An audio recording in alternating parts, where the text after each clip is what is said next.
Welcome to Red Barron Reviews. I'm Barron, and today we are taking a look at a really cool little knife package, and that is made by Castillo Knives, and it's called the Torre, however you say it in Spanish. I don't speak Spanish, so I will just stop butchering it now. Anyway, this is a really cool little knife. Here's a quick look at the box. There's your model. I opted for the olive wood version. They also make it in curly birch and walnut.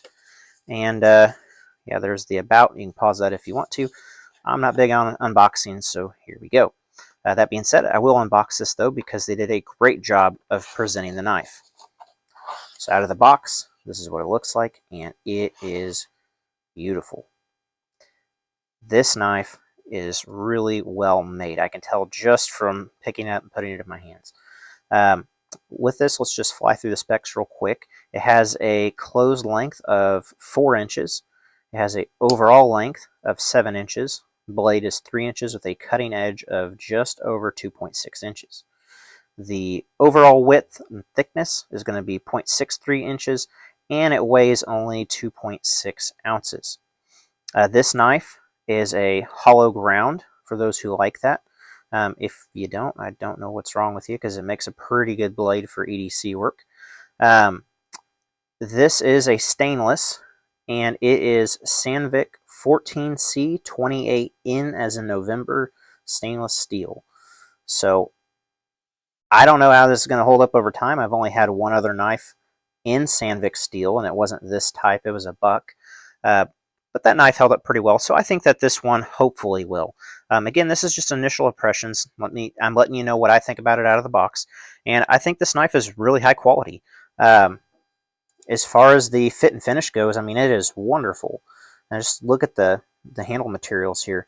This olive wood is great. I mean, it has a lot of figure, a lot of color. You've got your brass pins. It has these G10 spacers, black G10 spacers. You can see the machining work along the back of the knife. I don't know that I call it jimping. There's a little bit of texture there, but it's not much. It's just more for aesthetics. It is a lockback, much like a Buck 110.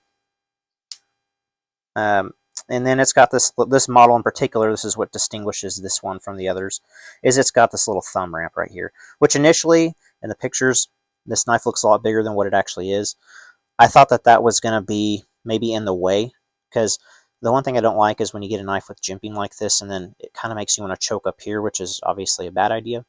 But it's subtle enough that it's usable if you want to use it. But then if you need to choke up more, it's not in the way whatsoever at all. So I'm actually really glad I went with this model. Honestly, I just went with it for the aesthetics, though. I mean, it looks nice. It's a pretty knife. So we'll just do a quick pass by with this.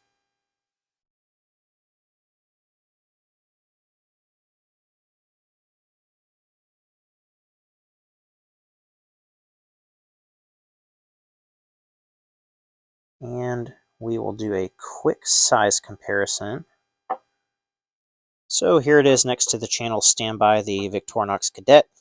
The Cadet does make this knife look huge, but it's not. The Cadet's just a very small knife. Here it is next to a Para 3 from Spyderco. And then here's something that's very close in size. It's kind of a medium Stockman pattern. And you can see pretty close other than in height when it's closed. So there's your size comparisons, your references. And with that, let's move on to what came in the box. So the real reason I bought this knife is for all the stuff that it comes with. This is a one-stop shop knife. This comes with everything you need to maintain and take care of it. Once you take the knife out, you just lift up on this little flap, and here's the contents.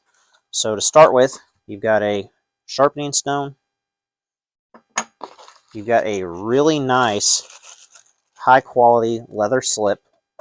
And I'm actually really impressed with this. This is not something cheap. This is pliable, yet it's still durable. The stitching's really good. The texture's really good.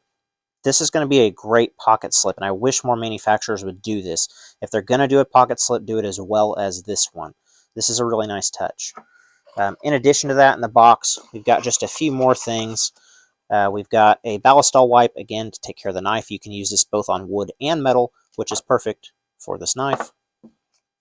You've got the sticker, and then a little booklet that has all the instructions, knife care, those type of things. And so, for the money, I don't know of another knife on the market currently that comes with all of this stuff and still gives you as nice a quality of knife as this. With it being a lockback, you'll get a lot of versatility out of it, a lot of durability. It's a great size for everyday carry, regardless of what your work environment is, whether that be in an office or outdoors, anything like that. I think this knife will serve everybody well. Again, there's several different flavors of handle material if you don't like the olive wood, and it seems like it's really good quality. Time will tell. I will do an update video in a few months, and as always, guys, stay free.